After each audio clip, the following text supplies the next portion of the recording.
Good morning guys, welcome back to my channel Suchi's daily blog.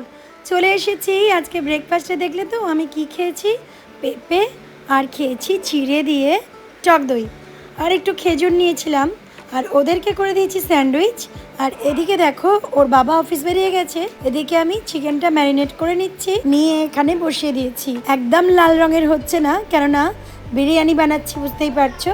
আর বিরিয়ানির চিকেনটা একটু মশলাপাতি কমই দিয়ে আমি করি, কেননা বিরিয়ানিতে তো এমনিতে মশলা পড়বেই। আর এই সাদা টাইপের বিরিয়ানিটা ওর বাবা খুব ভালোবাসে। যদিও ওর বাবা আজকে অফিসে বলেছে লাঞ্চ করবে, কিন্তু রাতের বেলা একটু হলেও তো টেস্ট করবে, সেই কারণে এখানে বিরিয়ানিটা বানিয়ে নিচ্ছি। আর এখানে দুধের মধ্যে কেশর দিয়ে রেখেছিলাম, তো সেটাও দিয়ে দিলাম।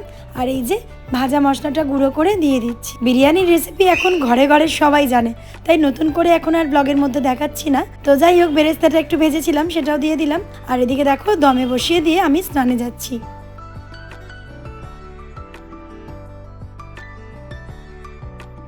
স্নান সেরে চলে এসেছি। কি সুন্দর গন্ধ বেরিয়েছে, সত্যি কথা। ছেলে অনেকক্ষণ থেকে বলছে, মা তোমার হলো, কখন খাবো। অ্যাকচুয়ালি গন্ধেতেই না আমাদের পেট মন সব ভরে গেছে, তো খিদেও পেয়ে যায়। বিরিয়ানি লাভার যারা, তারা তো বুঝতেই পারছো কতটা লোভনীয় ব্যাপারটা। আর দেখতে এত সুন্দর হয়েছে যে কি বলবো। অল্প করে করেছি, কিন্তু খেতে খুব টেস্টি হয়েছে। তো ওকে একটু ভাত রান্না করে খাইয়ে দিয়েছি আলাদা। আর এইদিকে আমি আর আমার ছেলে দুজনে গল্প করতে করতে বিরিয়ানি খেয়ে নিলাম।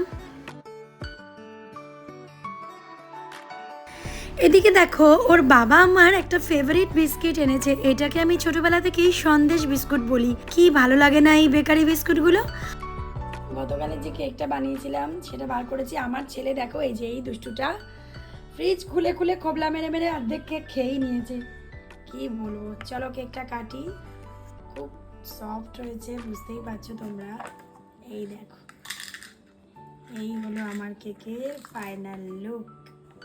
এই কে খাবে? আর খাবো কেক। চলে এসো, খাও খাও, মুখে দাও আগে একটু। দাও দাও মাটিতে। আমিও নিয়ে চলে এসেছি। এই যে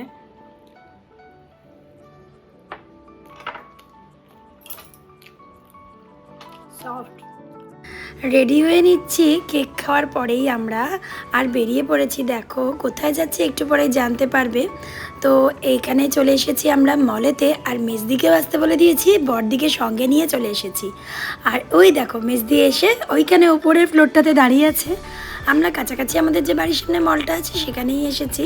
আর ওর বাবাকেও বলেছি অফিস থেকে এখানেই এসে মিট করতে, আমরা একসাথে একটু এনজয় করব। ছোটোদেরকে নিয়ে এসেছি, তো মাঝে মাঝেই আমরা এরকমভাবে তিন বোনে মিলে এক হই। এমনিতে তো বাড়িতে এক হওয়া যায়, কিন্তু কখনো কখনো ছোটোদের জন্য মনে হয় যাই একটু বাইরেই ঘুরে আসি। আর বড় ছেলেটার পায়ে এতটাই চোট পেয়েছে, বলেছিলাম না হাড়টা ভেঙে গেছে, তো ছোট্ট একটা হাড় যেহেতু, তো একটু একটু এখন হাঁটতে পারছে। তো ডক্টর বলেছে ওকে মাঝে মধ্যে কোথাও নিয়ে যেতে পারেন, অসুবিধা নেই গাড়িতে করে। তো তাই ওর মন ভালো করার জন্য, পরীক্ষা হয়ে গেছে তাই একটু এসেছি আমরা। আর একটু খিদেও পেয়েছিল, তাই সবাই মিলে আমার ছেলের ফেভারিট KFC চিকেন আর আমি একটু বার্গার নিয়েছিলাম। আর এদিকে দেখো তোজবাবু মাঝে মধ্যেই কাট করা আছে পার্লারটাতে, মানে গেম পার্লারটাতে কাট করা আছে ওদের দুই ভাইয়ের। তো মাঝে মাঝেই এখানে এসে একটু করে গেম খেলছে, আর আমাদের ওখানে গিয়ে একটু করে খাবার দাবার খেয়ে আসছে। তো ওর বাবাকে গার্ডের জন্য থাকতেই হচ্ছে, কেননা সব কিছু তো ছেলেরা বুঝতে পারছে না, কার্ডগুলোকে এন্ট্রি করতে হচ্ছে। তো এই দেখো ওরা এখানে কার রেসিংয়ের গেমটাতে মেতেছে। আর এখানে দুই দিদি আমাকে খুব আদর করছে, আমার সাথে অনেক গল্প কথা শেয়ার করছে।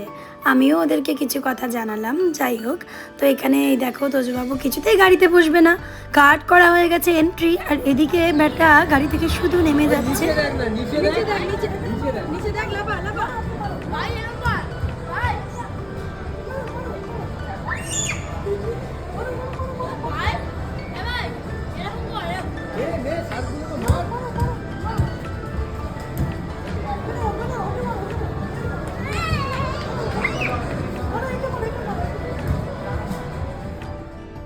তারপরে একটু টুকটাক কেনাকাটার ছিল, দিদিদেরও ছিল আমাদেরও ছিল। তো টুকটাক একটু কেনাকাটি সবাই মিলে করে নিলাম।